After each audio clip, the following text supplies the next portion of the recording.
반갑습니다. 조범성 목사입니다. 봄학기 성경공부 한눈에 보는 성경 구약편 신청해 주셔서 감사드립니다. 성경공부 과정을 잠깐 설명드리면 학기당 6강의씩 총 2학기 12번의 강의로 구성되어 있습니다. 오늘은 서론 부분을 먼저 살펴보겠습니다. 먼저 성경 공부의 이유와 목적에 대해서 생각해 보려고 합니다. 성도님들은 왜 성경 공부에 지원하셨습니까? 여러 가지 이유와 목적이 있겠지만 하나님의 말씀인 성경을 더 잘 읽고 잘 이해하기 위해서 우리는 성경 공부를 해야 합니다. 그리고 주일에 또 공예배 때 담임 목사님을 통해 선포되는 말씀을 잘 듣기 위해서 우리는 성경을 공부해야 합니다. 하나님의 말씀인 성경을 잘 읽고 또 설교를 잘 듣고 이해할 때 순종하고 실천할 수 있기 때문입니다. 그런데 중요한 것은 이 성경 공부 자체가 목적이 되어서는 안 된다는 것입니다. 성경 공부 들었다고 이것으로 끝내면 안 됩니다. 반드시 말씀을 읽어야 되고 들어야 됩니다. 아까도 말씀드렸지만 이 성경 공부는 하나님 말씀을 잘 읽고 잘 듣기 위한 보조수단이지 이 성경 공부가 목적이 되어서는 안 된다는 것입니다. 그래서 반드시 말씀을 읽어야 합니다. 올해 남은 시간 우리가 목표를 세웠으면 좋겠습니다. 성경 한독을 읽겠다. 부담되시면 구약은 한 번 읽겠다. 그리고 그 성경은 매일 정해진 시간에 정해진 분량의 성경을 읽기로 목표를 세웠으면 좋겠습니다. 그런데 우리는 왜 성경을 읽고 들어야 할까요? 성경은 하나님의 말씀이기 때문입니다. 하나님은 말씀으로 우리와 만나주시고 말씀으로 역사하시고 말씀으로 함께 하십니다. 요한복음 1장 1절 말씀에 태초에 말씀이 계시니라 이 말씀이 하나님과 함께 계셨으니 이 말씀은 곧 하나님이시니라. 말씀이 곧 하나님이라고 말씀을 하십니다. 요한복음 1장 14절에는 말씀이 육신되어 우리 가운데 거하심에 우리가 그의 영광을 보니 아버지의 독생자의 영광이요 은혜와 진리가 충만하더라. 그 말씀이 육신되어 우리 가운데 오신 분이 예수님이라고 말씀을 하십니다. 그래서 우리가 하나님을 믿는다는 것은 곧 말씀을 믿는 것입니다. 하나님께 순종한다는 것은 곧 말씀대로 실천하며 살아가는 것을 의미합니다. 그래서 우리는 매일 말씀을 읽고 들어야 되고 그 말씀대로 실천하며 순종하며 살아야 하는 것입니다. 디모데후서 3장 15절에서 17절 말씀은 성경의 유익에 대해서 4가지로 말씀을 합니다. 첫 번째, 구원에 이르게 합니다. 디모데후서 3장 15절 말씀에 보면 또 어려서부터 성경을 알았나니 성경은 능히 너로 하여금 그리스도 예수 안에 있는 믿음으로 말미암아 구원에 이르는 지혜가 있게 하느니라. 아멘. 예수 그리스도를 믿음으로 말미암아 구원에 이르는 지혜를 우리에게 주십니다. 요한복음 20장 31절 말씀. 오직 이것을 기록함은 너희로 예수께서 하나님의 아들 그리스도이심을 믿게 하려 함이요 또 너희로 믿고 그 이름을 힘입어 생명을 얻게 하려 함이니라. 아멘. 바로 이 성경을 통해서 예수님을 믿게 하려 함이고 예수님을 믿어 영생에 이르게 하기 위해서 이 말씀을 기록했다라고 말씀을 하고 있습니다. 그래서 우리가 하나님의 말씀을 통해서 구원에 이르를 수 있는 것입니다. 둘째, 성경은 변화된 삶을 살게 합니다. 디모데후서 3장 16절에서 17절 전반절까지의 말씀을 보면 모든 성경은 하나님의 감동으로 된 것으로 교훈과 책망과 바르게 함과 의로 교육하기에 유익하니 이는 하나님의 사람으로 온전하게 한다라는 것은 하나님의 자녀답게 살 수 있도록 우리를 교훈하시고 책망하시고 의로 교육하셔서 우리를 변화시키실 것을 말씀하는데 우리가 말씀을 읽고 말씀대로 살아가다 보면 궁극적으로 예수님의 모습을 닮아가도록 우리를 변화시키시는 것입니다. 그래서 하나님의 말씀은 주님을 닮아가도록 우리를 변화시키는 능력이 있습니다. 셋째로 모든 선한 일을 행할 능력을 주십니다. 디모데후서 3장 17절 말씀에 보면 이는 하나님의 사람으로 온전하게 하며 모든 선한 일을 행할 능력을 갖추게 하려 함이라. 아멘.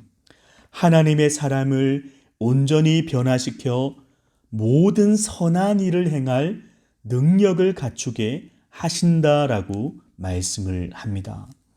여기에서 선한 일은 무엇이겠습니까?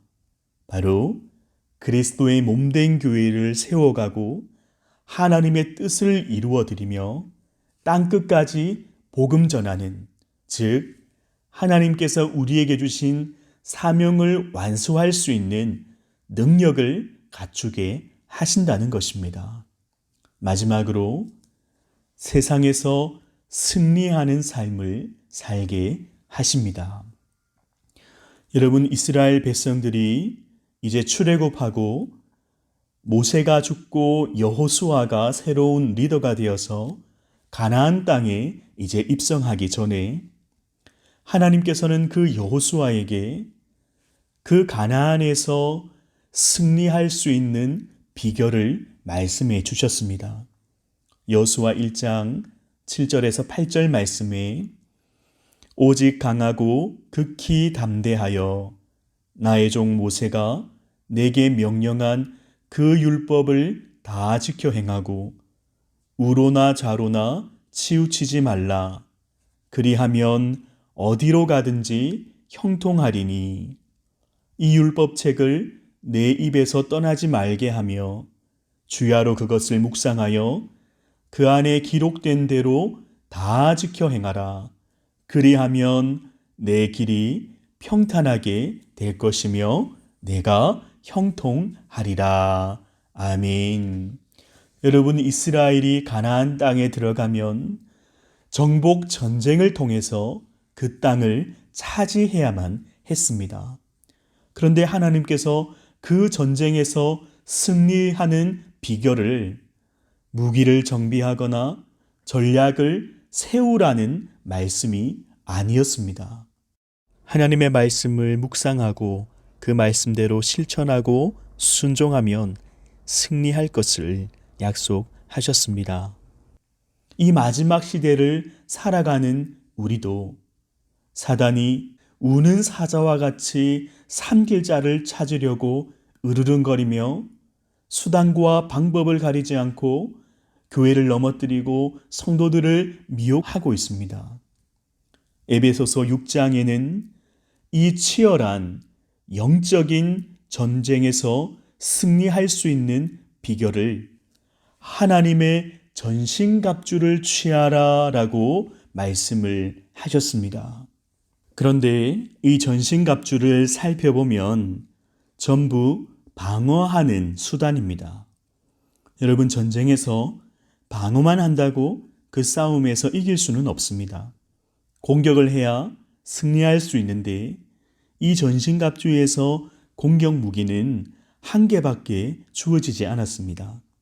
에베소서 6장 17절 말씀, 성령의 검, 곧 하나님의 말씀을 가지라.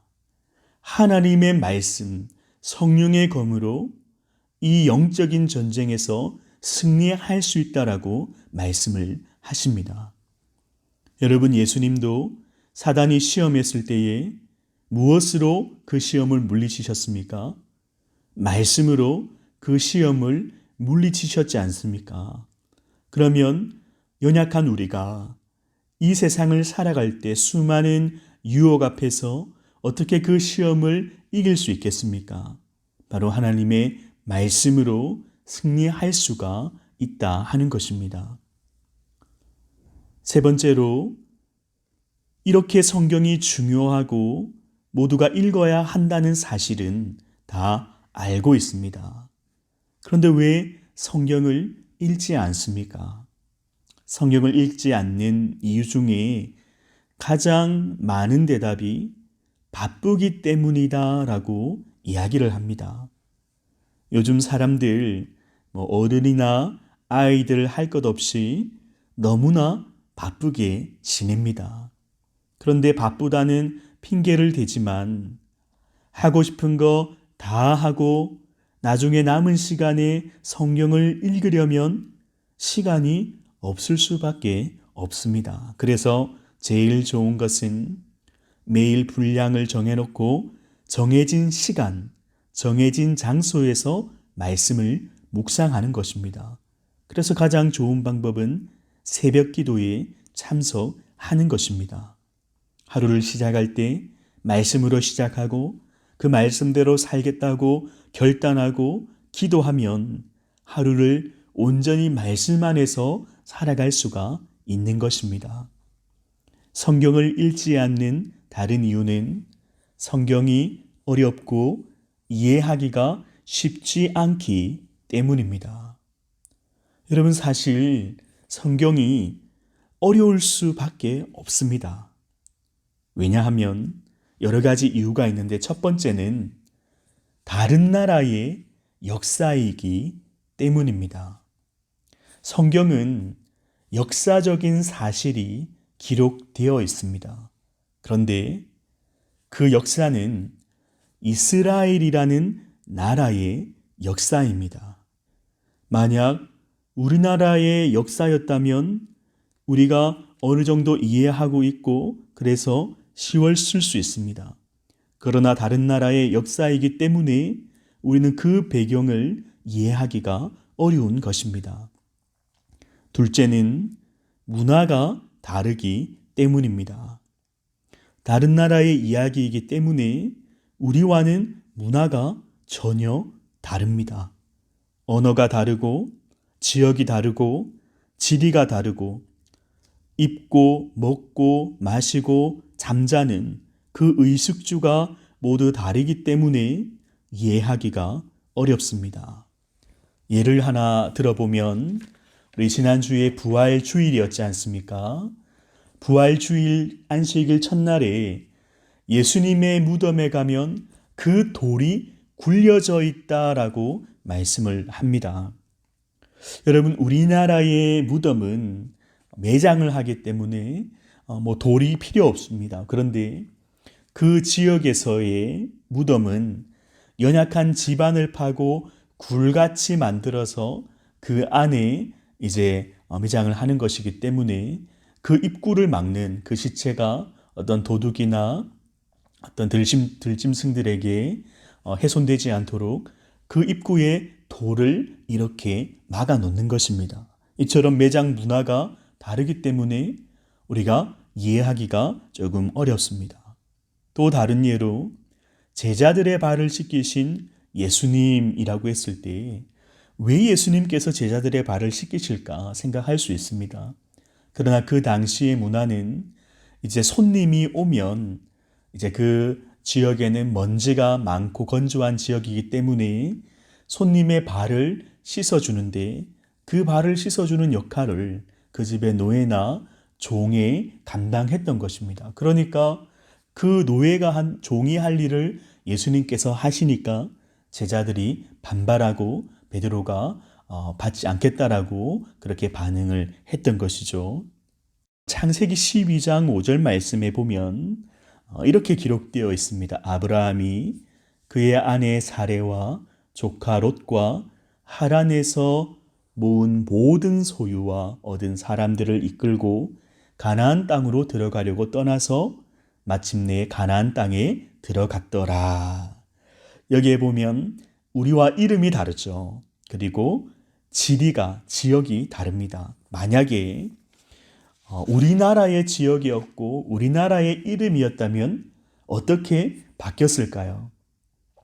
철수가 그의 아내 영희와 조카 길동이와 서울에서 모은 모든 소유와 얻은 사람들을 이끌고 부산으로 들어가려고 떠나서 마침내 부산 거제동에 들어갔더라 라고 만약에 우리가 아는 지역이었고 이름이었다면 너무 쉬웠겠죠. 왜냐하면 서울에서 부산으로 오는 그 지도가 머리에 그려지고 얼마나 걸렸겠다 이런 정보들을 알 수 있기 때문에 우리가 더 이해하기 쉬웠을 것입니다. 그러나 문화가 다르고 지역이 다르고 언어가 다르고 이름이 다르기 때문에 이해하기가 쉽지 않은 것입니다. 마지막으로 우리가 성경을 읽기 어려운 이유가 바로 이 성경의 배열 순서가 시간적인 순서로 되어 있지 않기 때문입니다. 구약은 총 39권의 말씀입니다. 그런데 이 성경이 시간적인 순서로 배열되어 있는 것 같다가 갑자기 다른 이야기가 나오고 또 앞에서 했던 내용을 반복해서 나오기 때문에 헷갈리는 것입니다. 나중에 살펴보겠지만 성경은 시간적인 순서로 배열되어 있지 않고 장르별로 배열이 되어 있습니다. 그래서 우리가 할 작업은 그 성경을 시간적인 순서로 재배열하는 작업을 거칠 것입니다. 마지막으로 성경의 구조를 살펴보면 성경은 크게 신약과 구약으로 되어 있습니다.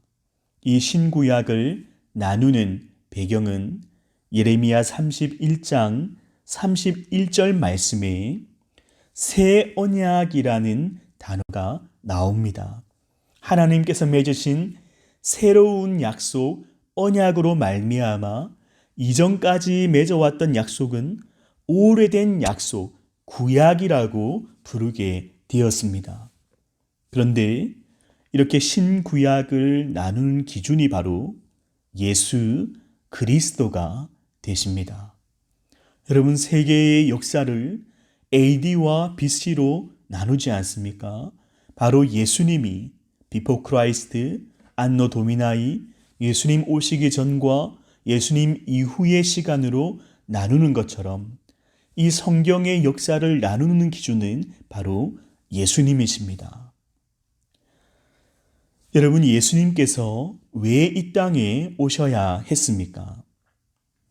하나님께서 창조하신 피조물 중에 아담과 하와가 범죄해서 모든 인류가 사망에 이르게 되었습니다. 그래서 사람은 태어나면 죄를 가지고 태어나고 죄를 짓고 살아가다가 결국 영원한 사망에 이르를 수밖에 없는 비참한 존재가 되어버렸습니다. 그러나 하나님께서는 인간이 사망에 이르도록 내버려 두지 않으시고 그 죄와 사망의 권세로부터 구원하실 것을 약속하셨습니다. 창세기 3장 15절 말씀에 보면 여자의 후손을 통해서 온 인류를 죄에서 구원하실 것을 약속을 하셨습니다. 이것을 바로 원시 복음이다 라고 말하는데 성경은 이 하나님의 구원의 약속, 구원의 계획이 성취되어져 가는 과정을 기록하고 있습니다. 그래서 구약은 하나님께서 구원하실 것이다. 메시아를 보내주셔서 구원하실 것을 말씀을 하십니다. 그래서 우리가 구약을 오실 예수 그리스도에 관한 말씀이라고 우리는 얘기합니다. 하나님이 이 약속을 성취하기 위해서 아브라함을 부르셨습니다. 그리고 그를 통해 민족을 이루실 것을 약속하셨고, 아브라함과 이삭과 야곱을 통해 이스라엘 민족을 이루셨습니다. 그 이스라엘 민족을 통해서 하나님의 구원의 역사를 이루기를 원하셨습니다. 그러나 이스라엘 백성들이 하나님을 떠나 범죄하고 우상 숭배함으로 나라가 둘로 분열되는 하나님의 심판을 경험하게 됩니다. 그러나 하나님은 포기하지 않으시고 남유다를 통해서 그 약속을 계속해서 이루어 가십니다. 그러나 그 남유다도 나중에 바벨론에 의해 멸망당하고 포로로 잡혀가게 됩니다. 그러나 하나님은 그들을 끝까지 포기하지 않으시고 그들을 포로에서 해방시키시고 예루살렘으로 돌아온 그 남은 자들을 통해서 이 땅에 예수 그리스도를 보내어 주셨습니다. 여기까지가 바로 구약의 내용입니다.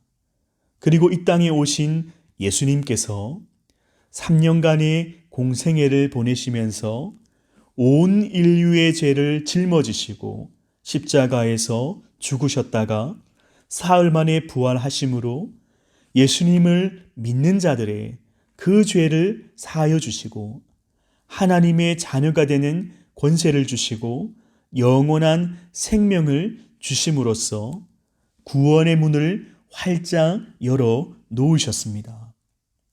그리고 그 예수님은 제자들을 부르셔서 그들을 통해 교회를 세우십니다. 그 초대교회를 통해서 복음이 땅끝까지 증거되게 하심으로 열방의 교회들이 세워지고 그 복음이 100년 전 이 땅에 와서 한국의 교회들을 세우시고 결국 그 교회와 성도들을 통해서 온 인류를 죄에서 구원하시려는 그 하나님의 구원의 계획을 지금도 성취해 나가고 계신 것입니다. 그 하나님의 구원의 계획은 승천하셨던 예수님께서 다시 이 땅에 오실 때에 하나님의 구원의 역사는 완성될 것을 우리는 믿습니다. 여기까지가 신약의 내용인데, 그래서 신약은 오신 예수 그리스도, 다시 오실 예수 그리스도에 관한 내용이 기록되어져 있습니다. 그래서 이 성경 전체의 주제는 바로 예수 그리스도이시며 하나님께서 온 인류를 구원하시는 과정을, 그 역사를 기록하고 있기 때문에 하나님의 구원의 이야기라고 할 수가 있습니다. 그리고 이 성경은 총 66권으로 구약 39권 히브리어로 기록이 되어 있고 신약은 27권 헬라어로 기록이 되어 있습니다. 이 성경은 약 40여 명의 저자들이 1500년에서 1600년에 걸쳐서 기록했습니다. 이 성경의 장절 수는 1189장 31,173절로 구성되어 있고 성경에 등장하는 인물은 약 2930명이라고 합니다. 구약 성경을 읽기 어려운 이유 중에 하나가 시간적인 순서로 배열되어 있지 않고 장르별로 배열되어 있기 때문이라고 살펴보았지 않습니까? 구약 성경을 세 가지 장르로 나눌 수 있는데 역사서와 시가서, 지혜서라고도 부르고 예언서, 선지서라고도 부릅니다. 이렇게 세 가지로 나눌 수 있습니다. 처음 창세기부터 에스더까지 17권을 역사서라고 부릅니다. 그리고 이어지는 5권 욥기, 시편, 잠언, 전도, 아가서를 시가서이다, 지혜서이다 라고 부릅니다. 그리고 17권 이사야에서부터 말라기까지를 선지서 혹은 예언서라고 부릅니다. 이 표에서 위에서부터 다섯째 줄에 밑줄을 그어보면 또 역사서를 나눌 수 있는데요. 창세기부터 신명기까지를 모세의 오경이라고 우리는 흔히 부릅니다. 그리고 선지서는 이사야, 예레미야, 예가, 에스겔, 다니엘까지 이 5권을 대선지서라고 부르고 나머지 12권을 소선지서라고 부릅니다. 이 나누는 기준은 분량이 많은 것을 대선지서라고 하고 그리고 분량이 적은 선지서를 소선지서, 또 요즘은 시위선지서라고도 부릅니다. 그리고 아래에서 셋째 줄에 밑줄을 그어보면 이 역사서는 역대하까지 포로 이전에 기록된 성경이라면 에스라, 느헤미야, 에스더는 포로 시대에 혹은 포로 귀환 시대에 기록된 성경으로 나눌 수 있습니다. 그리고 선지서도 학개, 스가랴, 말라기가 포로 귀환 시대 때에 기록된 성경이라면 나머지 12권은 포로 이전에 기록된 성경입니다.